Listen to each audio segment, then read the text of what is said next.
নমস্কার, মিতার আদরে রান্নাঘরে সকলকে জানাই স্বাগতম। আজ আমি রান্না করছি শুক্তো। এর জন্য লাগছে সজনে ডাঁটা, বিনস, গাজর, উচ্ছে, আলু, পেঁপে, কাঁচকলা, দুধ, নারকেল বাটা, আদা বাটা, হলুদ, নুন, চিনি, ডালের বড়ি, সর্ষে ও রাঁধুনি। প্রথমে আমি গ্যাস জ্বালিয়ে কড়াই বসিয়ে তাতে সাদা তেল দিয়ে বড়িগুলো ভেজে তুলে নিলাম। সেই তেলে কাঁচকলাগুলি ছেড়ে নুন হলুদ দিয়ে নেড়ে ভেজে তুলে নিলাম। তারপর উচ্ছেগুলো ছেড়ে হলুদ নুন দিয়ে ভেজে তুলে নিলাম। কড়াইতে সামান্য সাদা তেল দিয়ে সর্ষে ও রাঁধুনি ফোড়ন দিয়ে প্রথমে টুকরো করা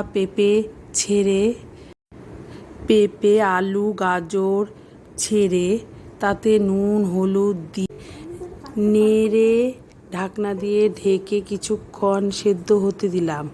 ঢাকনা খুলে নেড়ে ওর মধ্যে বিনস ও সজনে ডাঁটা দিয়ে আবার ঢাকনা দিয়ে ঢেকে দিলাম।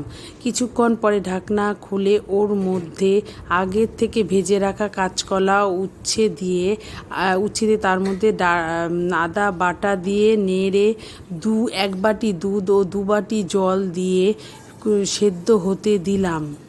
ঢাকা দিয়ে সেদ্ধ হতে দিলাম।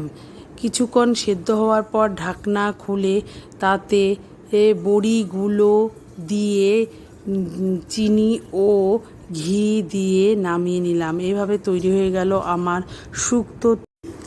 আমার এই ভিডিওটি যদি আপনাদের ভালো লাগে তবে লাইক, শেয়ার ও কমেন্ট করবেন এবং আমার চ্যানেলটিকে সাবস্ক্রাইব করতে ভুলবেন না। তবে আসি, আবার আসবো একটি নতুন রান্না নিয়ে।